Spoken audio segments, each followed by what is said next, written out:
Okay, so I think that we are ready to open the meeting.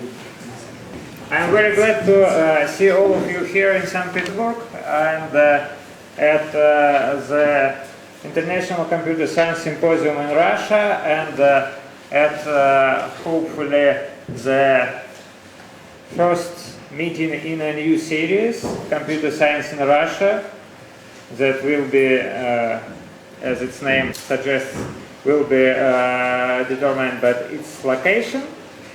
So it will be somewhere in Russia in subsequent years.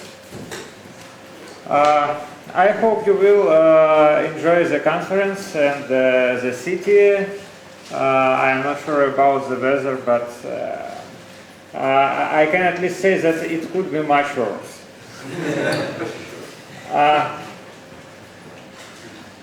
We will talk about the conference and the conference series and about the next conference at the business meeting tomorrow. And now we can proceed to the conference program. Our first speaker is Stephen Cook from the University of Toronto. I guess that you all know who is Stephen Cook, but just in case, I will recall that he is known for establishing notions that are in the center of complexity theory I think for about 50 years.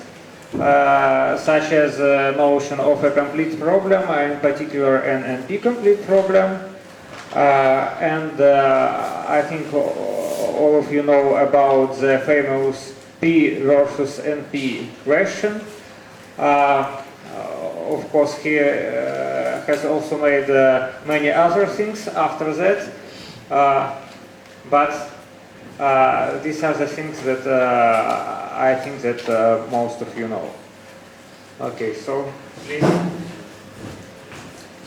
Okay, Dave, thank you. And I'd like to start by thanking the organizers for inviting me to give the first talk at the first CSR conference in this beautiful city. My subject is propositional complexity.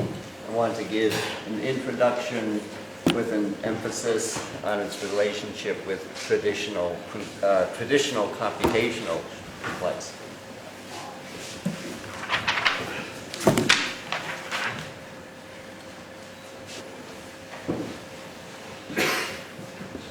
So the object here is to prove propositional tautology. So we're just building formulas with propositional variables over the base and or not. And the tautology, of course, is just a formula which is true under all truth assignments.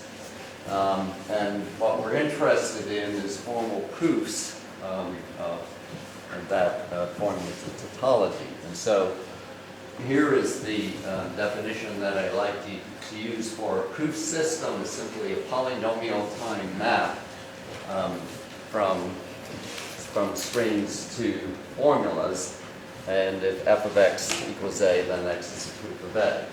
Now, so since this is kind of central to the talk this morning, I'll write that definition on the blackboard. So this is a propositional proof system.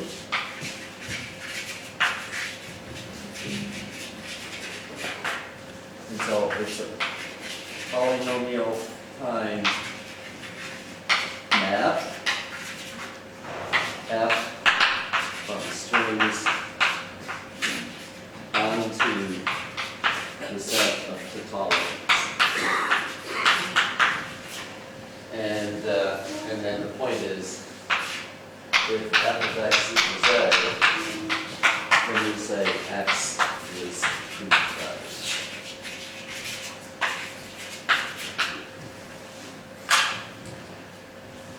Now we're interested in the lengths of proofs. what is the shortest proof of a given tautology A? So the shortest string such that f of x equals A.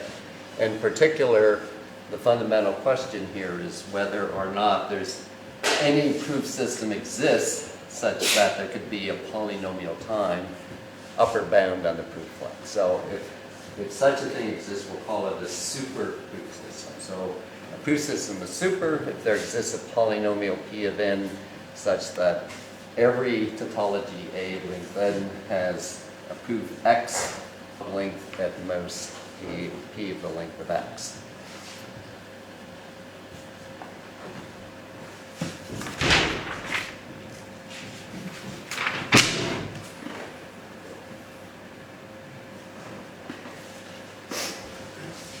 So the question, of course, is does such a thing exist? And this is just turns out to be equivalent to an important complexity theoretic question: does NP equals co-NP? And just to remind you, co-NP is the set of all complements of NP problems, and so the fact there is that NP equals co-NP if and only if a superproof system exists. And at the top here, I'm just pointing out the relationship between this and the P versus NP question, which is, of course, more fundamental. Certainly, if P equals NP implies that NP equals co-NP because every complement of a polytime problem is, again, polytime. But the converse is not all clear. And so we could live in a world in which NP not equal to co-NP, which is the world that most of us complexity theorists believe we really live in. NP is not co-NP, but it's entirely possible that that's the case and yet NP is co-NP. So a superproof system could exist. And now just to point out why NP equaling co-NP is equivalent to existence of a superproof system. The point is, of course, that the set of tautologies is complete for the class co-NP. It's the same proof that the set of satisfiable formulas is complete for NP. And the other point is that tautology, the set of tautologies is clearly in NP if and only if the superproof system exists. That's more or less the way I defined a superproof system. The reason is that if you have a superproof system, of course, then the tautologies are going to be in NP because the proof is going to be the certificate.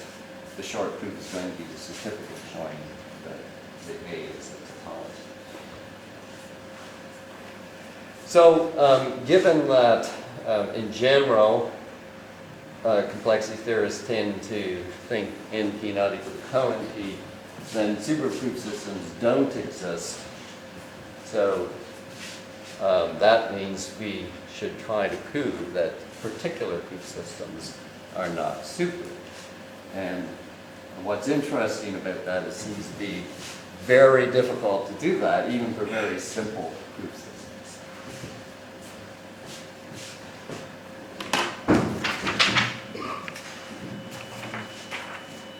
So the most simple and pervasive proof system probably is resolution. Now, resolution is actually designed, doesn't exactly fit my definition because, first of all, it's designed for showing unsatisfiability instead of validity tautology, but that's easily fixed because the formula A, of course, is valid, is a tautology if and only if its negation is unsatisfiable. So that's not important. And the other restriction for resolution, it's restricted for refuting conjunctive normal form formulas that are sets of clauses. But again, one can show that resolution can be made into a proof system in my sense, because you can easily, with just a slight amount of thought, reduce the problem of unsatisfiability of a formula to in polytime you can reduce it to unsatisfiability of a conjunction normal formula. What you have to do, the trick is just to introduce a new variable for each subformula of the formula. So this is a proof system, or essentially a proof system. And it's a simple one. It has this single rule given two clauses, P or A, and not P or B. You eliminate the variable P and just get A or B. And of course, A or B is a logical consequence of the two clauses here. Every truth assignment satisfying these two satisfies A or B. And to turn this into a proof system, a proof or refutation of a set or conjunction of clauses is a sequence. I've written this as a tree here, but it's a sequence of clauses, each of which can be derived from earlier clauses by the resolution. And the goal is to derive the empty clause, and certainly you can derive the empty clause from the original ones.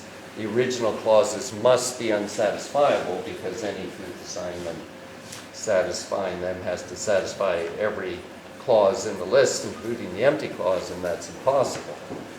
And the converse is not hard to establish, that if the original clauses are unsatisfiable, then there is a derivation of the empty clause. Now what we're interested in is the length of that derivation.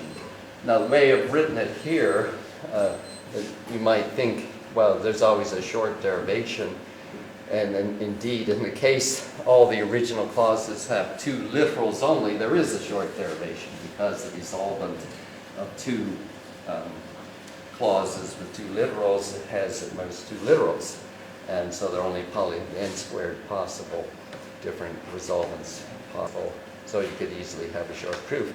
But if you have three literal clauses, that's not the case. The resolvent of three literal clauses could be a four literal clause, and then the resolvents of four literal clauses could be more, and so on. So you get very long clauses in the proof, and so you have the possibility of exponentially long derivations. And so that's the question.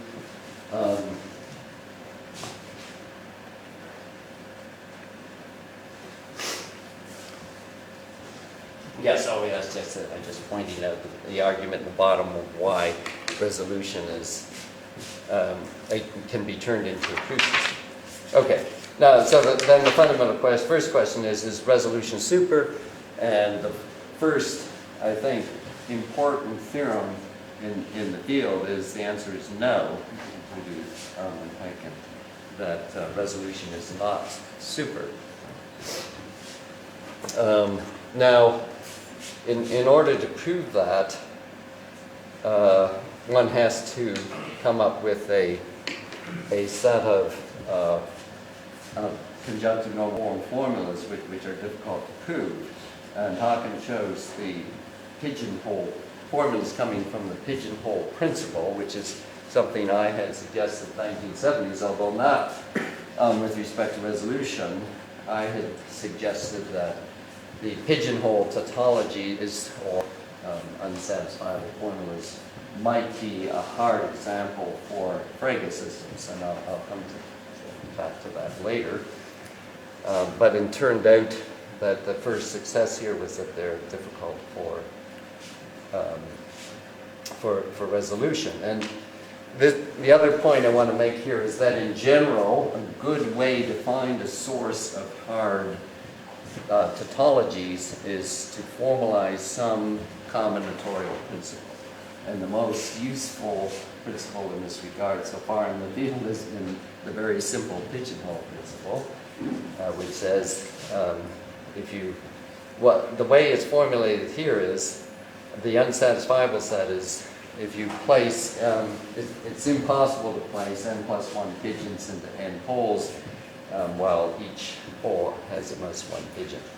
And so to formalize that as a conjunctive normal form formula, we have a variable Pij for each pigeon I in hole J that intuitively inserts the pigeon I gets sent to hole J. And then we have to assert that every pigeon is mapped to at least one hole. So we have for each pigeon I the clause PI1 or or PIN. And we don't bother asserting that the pigeon gets sent to more than one hole. That doesn't matter. That just makes it all the more impossible. We don't need to say that and to get an unsatisfiable set.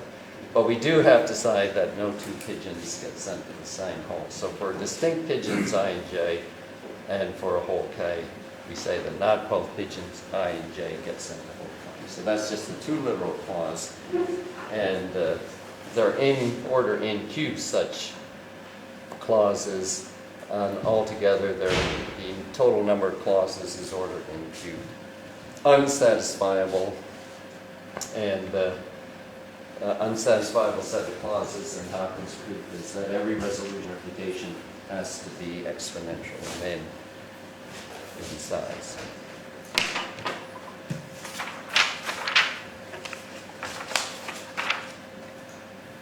And then, inspired by this and by paper Urquhart, Bottle, Samaretti, got a very nice, more general theorem concerning the length of proofs of random instances of K-set, and in particular 3-set. So in the 3-set just means we allow 3 literals in our conjunctive normal form formula. Each clause has 3 literals. We're interested in random instances with a fixed clause variable ratio. So the parameters are n, the number of variables, and c, the ratio of the number of clauses to the number of variables. And so if you fix c, then you take a random instance. They're and choose 3 times 8 possible 3 literal clauses in variables, and you randomly sample with replacement c times n of those, and that's your random instance. And then one can show that if that clause variable ratio exceeds a certain threshold, certainly if it exceeds 5, 5.2, then it's almost certainly unsatisfiable. And on the other hand, the theorem is that with almost certainly with probability approaching 1 as n approaches infinity, the length of the proof has to be exponential n, 2 to the power epsilon n for some n. And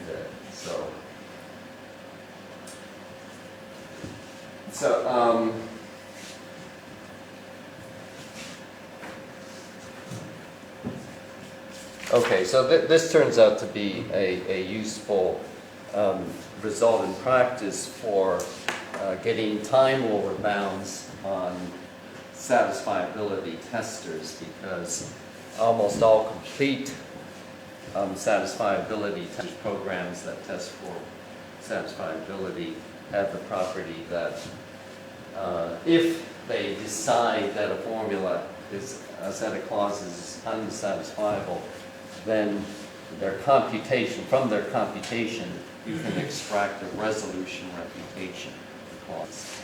And therefore, if you feed these things for example, a random instance, then you know with high probability the satisfiability tester has to take a lot of time.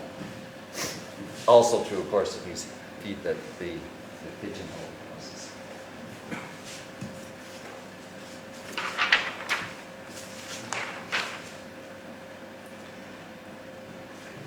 So now I want to talk about another method that has been used for showing lower bounds on proof length.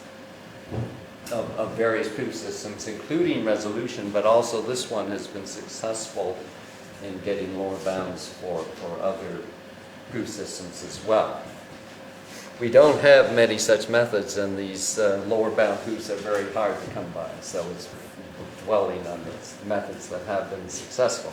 And this method is interpolation, the name based on the Craig interpolation lemma, but here formulated in a slightly different way, and it comes from, so here we're observing, here the interesting problem is if you have a conjunction of two formulas, A of P and B of Q, whose variables are disjoint and it's unsatisfiable, then one of the two has to be unsatisfiable. Obviously they can't both be satisfiable because you could then satisfy their conjunction easily.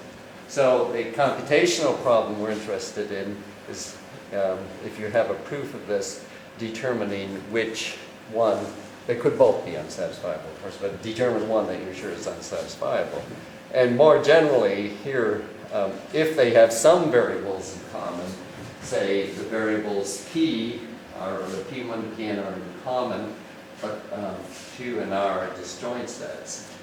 And I've reformulated now, well this is the original,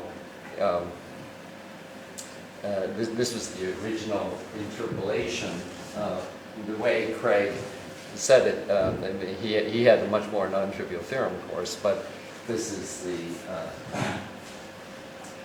the fact that follows from the argument I just gave before, that if this implication is valid, A of PQ implies B of QR, then there is an interpolant I of P, just a formula that involves the common variables P such that A implies I is valid and I implies B is valid.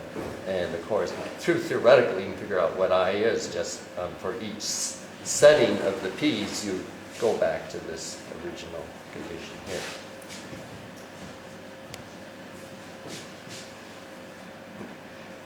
Now,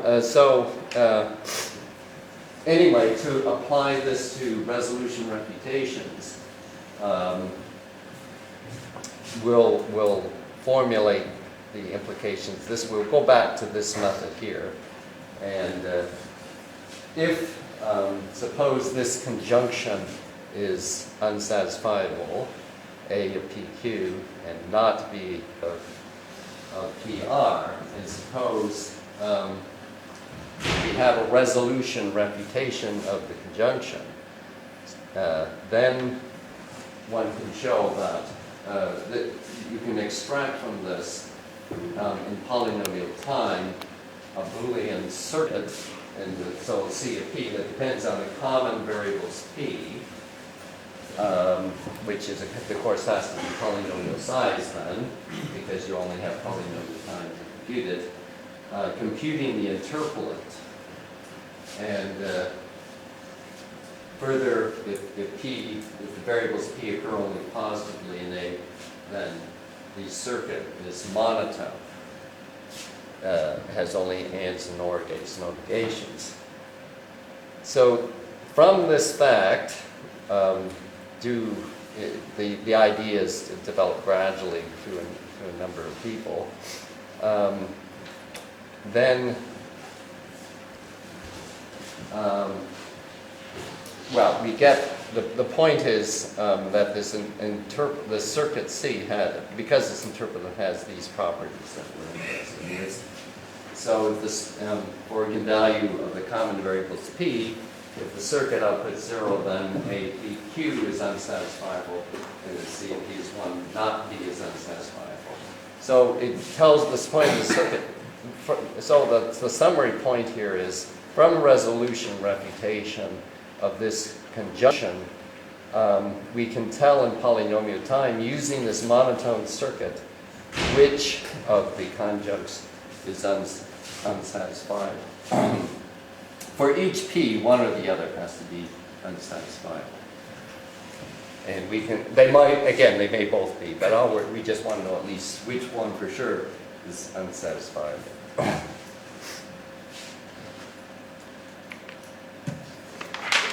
So this is a kind of effective interpolation, and you can use this to get a lower bound, another lower bound on, for resolution.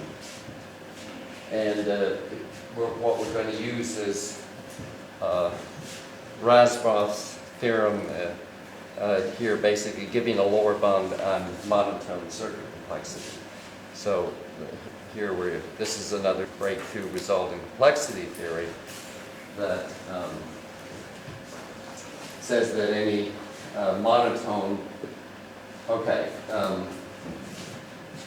the two formulas here distinguish between, we're given an undirected graph G, and the point we're saying, that the first combinatorial point is that G can't both have a K clique and a K minus 1 co-clique. And a K minus 1 co-clique just means a coloring of the nodes with K minus 1 colors. So in other words, a partition of the nodes of the graph into K minus 1 sets each, so that no two sets in the partition have an edge in common.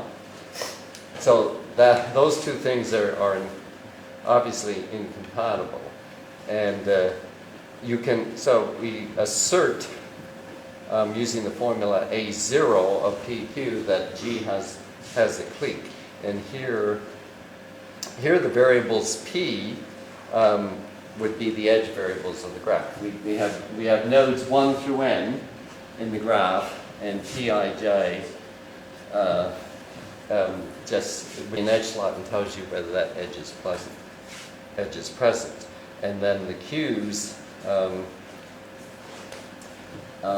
would assert, the variables Q would assert the existence of the K clique, and that could be done, for example, by having variables Qij, which would say that node I is the jth element of the clique, and then you put on clauses verifying that condition.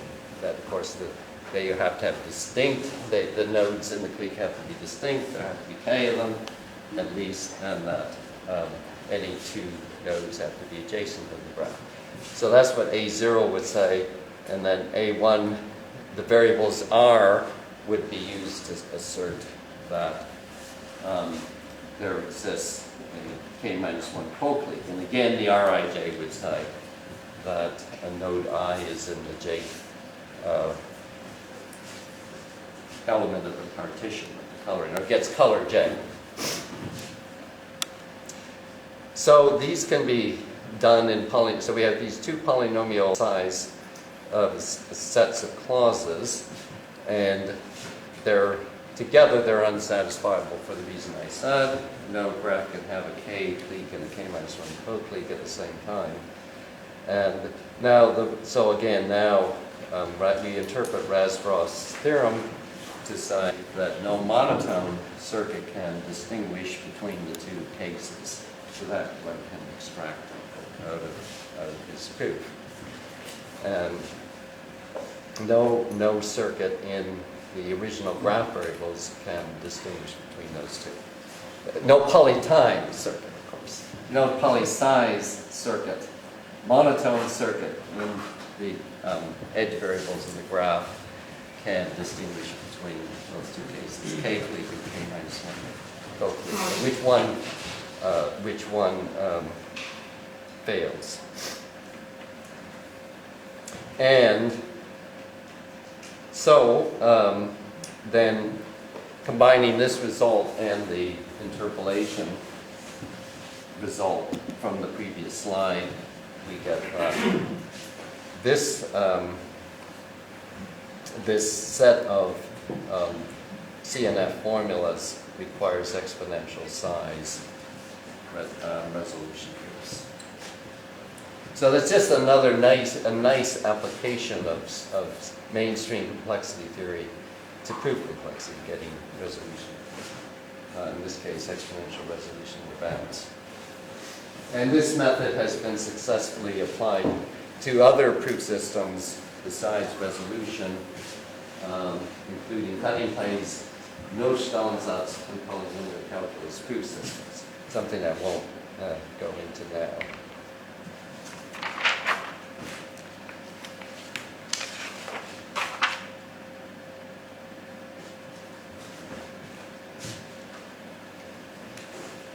Now, so we have lots of more general kinds of propositional proof systems. This is one of the sort of the most standard kind, which we call Frege systems.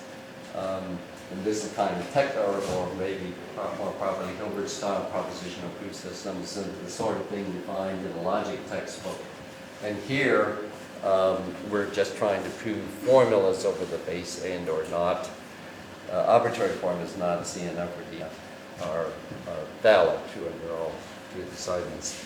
And here, to give a Frege system, you have to give an axiom scheme or several axiom schemes. These are formulas which are valid, and they have to be closed under substitution. So you give one prototype valid formula such as not A or A, then all instances of that, all substitutions instances of that are axioms. And then you give rules of inference, finally many rules of inference of the same form. For example, from A include B or A, and the bottom has to be a logical consequence of the top, and you have to get an instance of the rule for every propositional formulas A and B. And so here's an example of a complete proof system over the basis or and not. And the point about Frege, and then to be a Frege system has to be sound and complete, in fact, implication to complete. So that's the definition. And you find all kinds of variations of these in logic textbooks. The point is they're all equivalent computationally. You can reduce any Frege system, a proof in any, given two Frege systems and a proof in one, you can, in poli-sci, find a proof in the other. And they're also equivalent to the propositional version of Gensen's sequent calculus. So it's a very wide, robust class, natural class of propositional systems, which we call Frege systems. So what about this very nice class of proof systems? And are they super? I mean, one would be super, and they all are. So since we conjecture that NP not equal co-NP, of course they're not. None of them should be super. But it turns out we haven't a clue how to prove it. No interesting lower band has been found on the proof length in any Frege system. So here, I just, in particular, interpolation, the method of interpolation fails. And so now I'm going to give an argument showing sort of intuitively why it's likely to fail and can't work, and why Frege systems in some sense are really powerful. So here, let's just look at the general interpolation problem as a computational problem. Here I formulate it in a uniform way, similar to my previous definition, but now just as in an algorithmic way, leaving out the notion of circuits, because I think it's a very natural question. We'll say proof system F admits uniform feasible interpolation if there's a polytime algorithm which takes an F refutation of a conjunction like this, of the sort I talked about before. So we're two formulas which have variables P in common and then disjoint variable sets Q and R. So this is we have a proof of unsatisfiability of this, and then the algorithm we know by the argument for given P, given values for the common variables P, we know that either A0Q has to be unsatisfiable or A1 of R has to be unsatisfiable. And the question is which one? What we're interested in is examining the proof of unsatisfiability of the conjunction and trying, given P, trying to extract from the proof information of which one is unsatisfiable. It's something you might think you'd be able to do given a straightforward combinatorial proof of unsatisfiability. You should figure out which one is unsatisfiable. And if you can do that in polytime, then we say the proof system admits uniform feasible interpolation. And resolution does. Okay, it does admit uniform feasible interpolation by the arguments I gave before, or by the results I gave before. In fact, even with monotone circuits in various cases.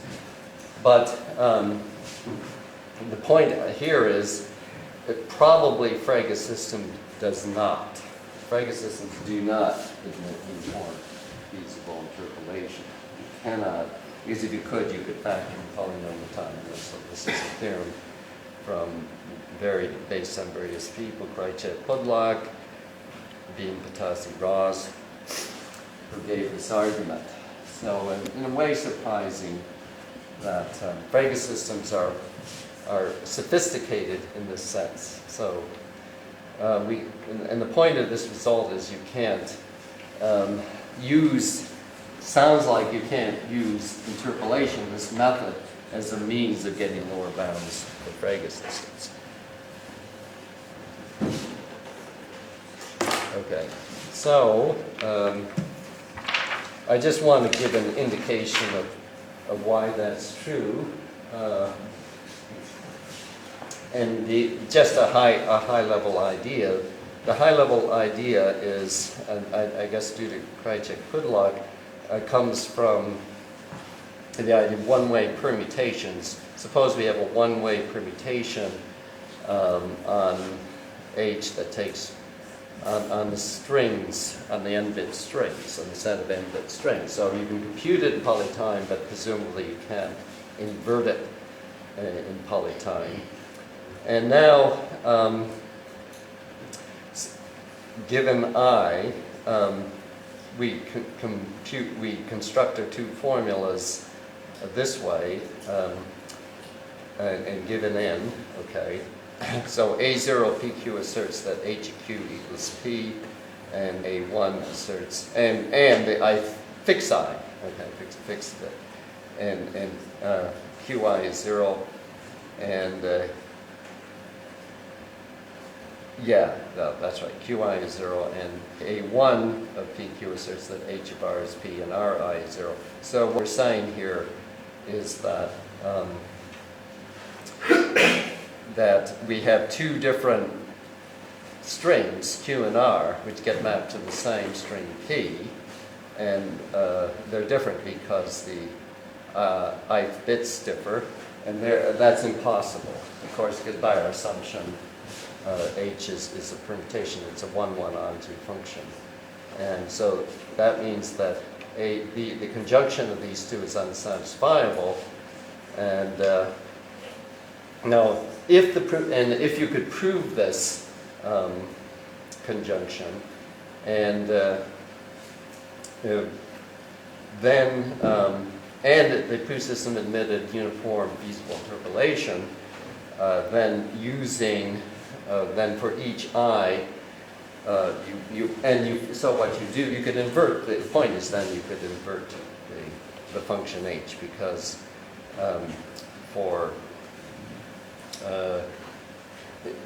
given a value P for H, you could bit by bit determine the ith bit of the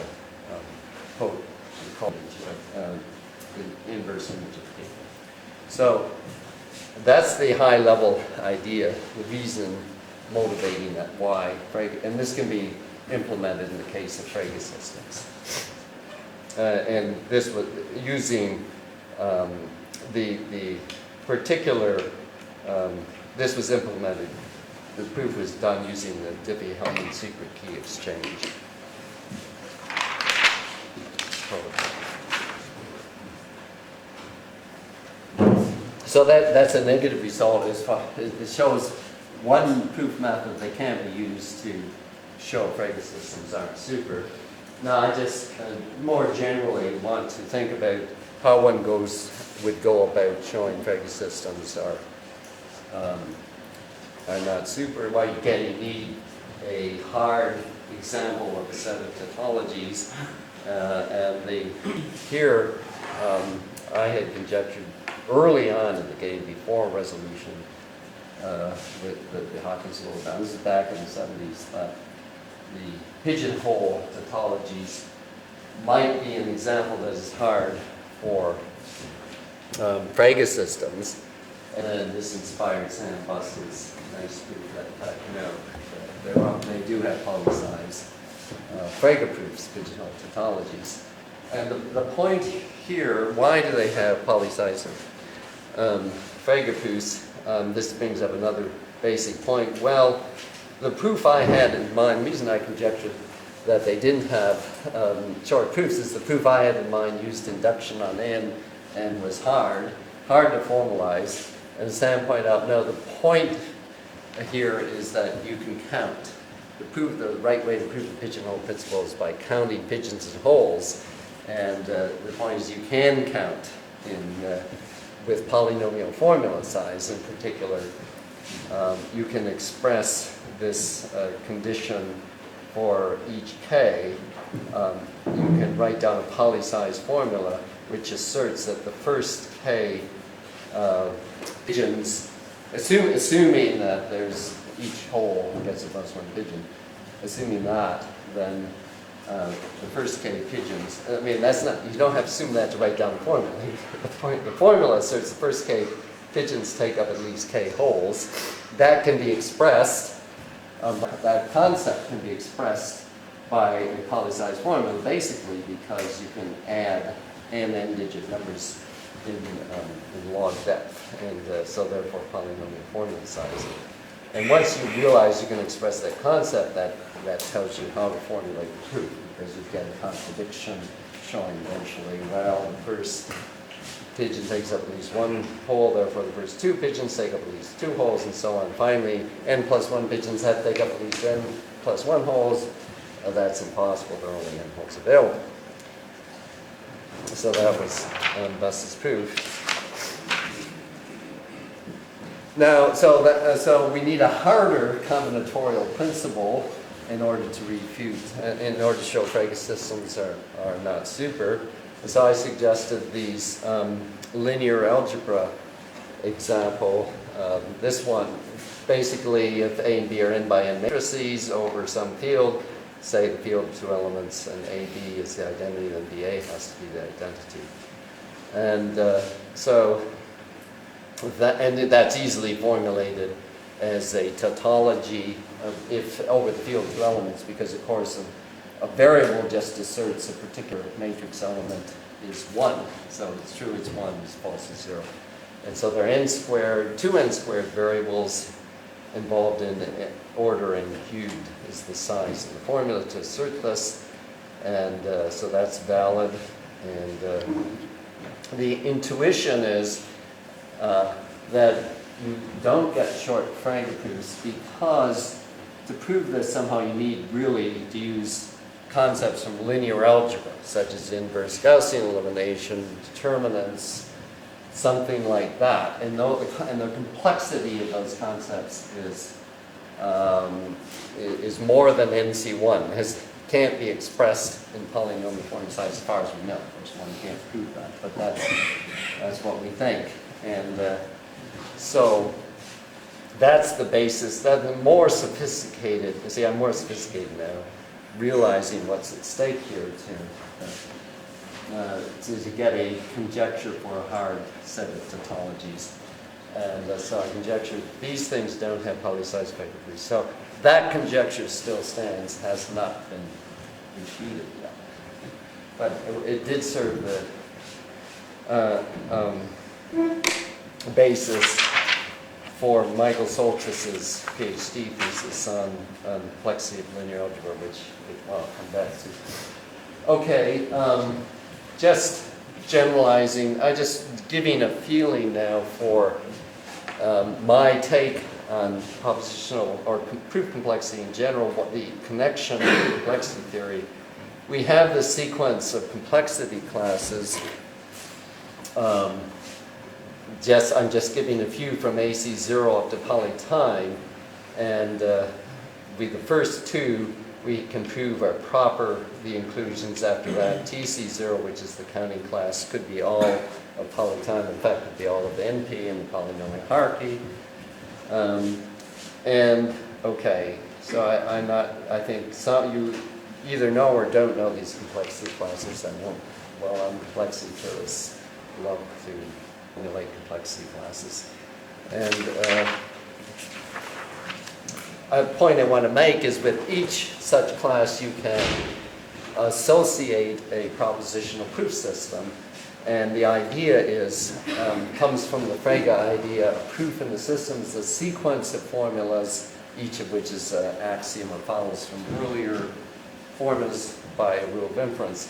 And the restriction is that the formulas have to be restricted to satisfy, to formulate concepts from the complexity class. So AC0, for example, is the class, a concept in AC0 is expressed by a polynomial-sized family of bounded depth circuits with and or gates and or negations.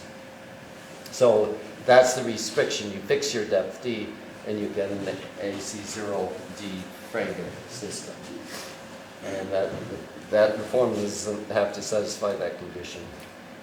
When you put in 2, you allow parity gates. For TC0, you allow counting gates or threshold gates or majority gates, doesn't matter. NC1 is just Frege, and then P is you get extended Frege, where in effect, intuitively, you allow circuits as aligned in the formula, except that's kind of a little ugly to, how do you represent syntactically a circuit model? You put in new variables standing for the gates in the circuit. So we have this associated this sequence of propositional systems, and it's interesting to compare this progress in complexity theory for separating complexity classes versus separating the corresponding propositional systems. And the general point is it's a lot harder to separate the propositional proof systems than the complexity classes. So for the complexity class, we can separate AC0 from AC02, and that again from TC0 for proof system, and then after that, nothing. For proof systems, we can, just the first 2 has been successful. That's the biggest result in the field, showing that AC0 Frege is not super. We know that. We don't know that AC0 of 2, as soon as you put in parity gates, we don't know that AC02 of Frege could be super as far as the field knows. Even though we have by Razgrov-Smolenski that AC02 cannot count. So this is where the sad state of affairs of the group complexity. Very, very hard to get lower bounds of group length. Much harder than even lower bounds in complexity classes.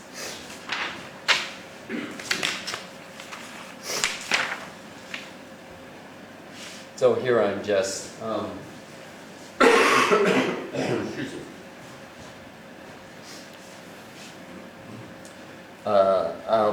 here I'm just sort of relating this to the linear algebra system. These questions are open, but Michael Soltis at least have shown the equivalence of my original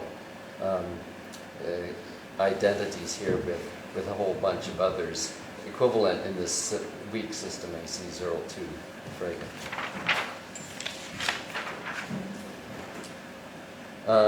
And then here I'm just pointing out that you can get other really hard examples, potentially hard examples for Frege systems or any proof system.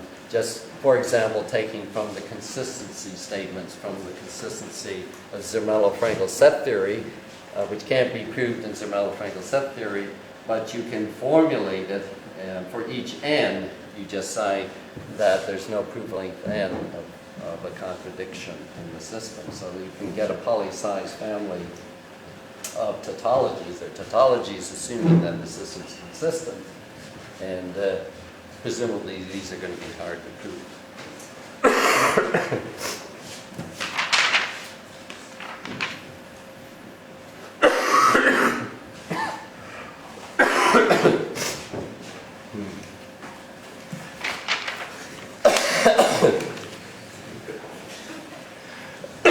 Sorry.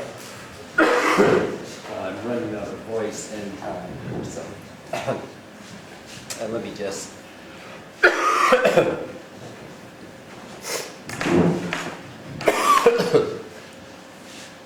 maybe I'll just finish up. Okay.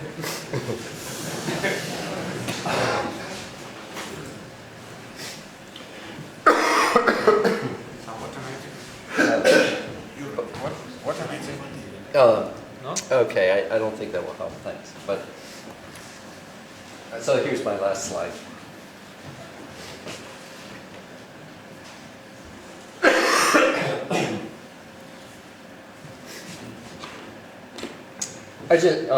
I've been talking about propositional proofs of complexity, but in fact, to me, the most interesting part of proof complexity is actually theories that capture reasoning within the complexity class as opposed to propositional proof systems.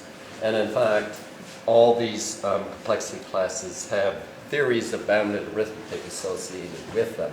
So you get this set of triples, you pick your theory of bounded arithmetic, pick your proof system, pick the complexity class. So you start with the complexity class and get associated theories and propositional proof systems. So here's an example.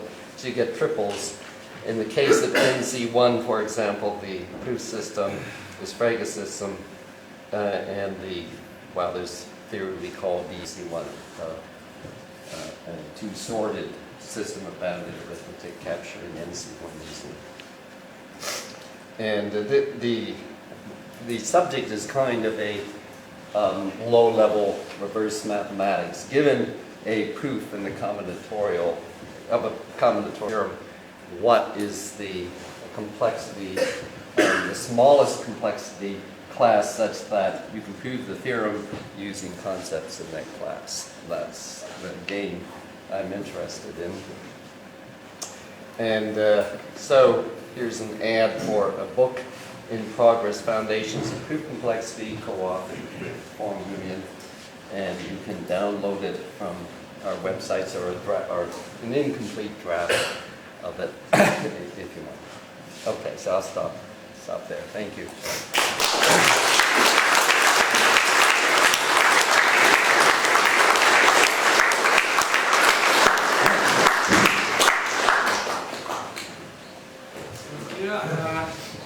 If there are questions.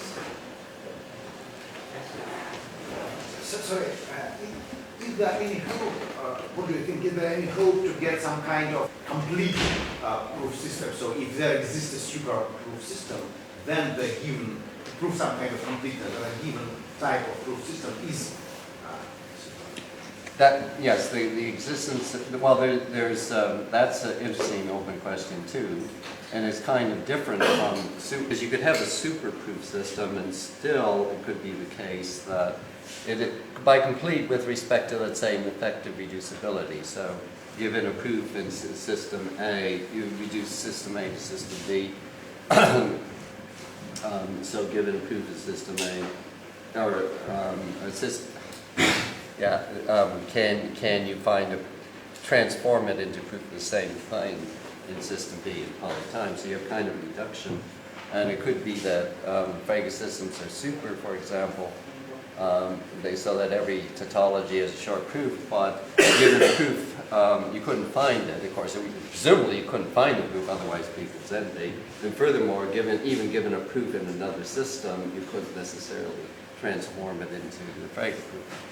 But it's also possible that, yes, there could be a complete system in the sense you say that isn't super, but still complete, so that given a proof in any system, you can transform it into proof of the complete system of similar length in poly time. So all those are possible situations, and of course, we don't know the answer to those questions.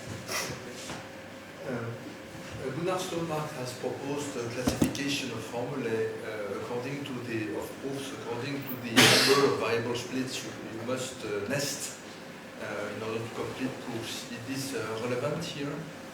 And that's used in their SAS solvers. Is this relevant here? You said something about nesting the... Yeah, nesting.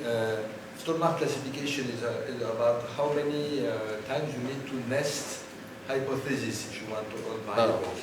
That is, say, one formula where you need to never nest hypothesis. So the proof for these are very easy, and then for two formulae they are harder as well.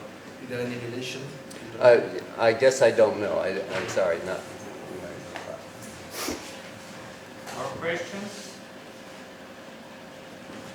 Can you give intuition as to why it is harder to prove lower bounds for proof systems than it is for equivalent complexity classes? Okay, the question, can you give intuition why it's harder to prove lower bounds for proof systems than for complexity classes? I could give a kind of facetious answer and say maybe it's because the proof systems are super. I mean that's one. That's a possible, as I suggested, a possible state of the world that if P does equal quantum P, we do have super proof systems. And that's not completely facetious. I mean, it's just the point is they may be really powerful in some sense, more powerful than we know that complexity classes are not all powerful. We can always find problems that are outside complexity class, but that's simply not the case for proof systems. So that's the only insight. Maybe more questions?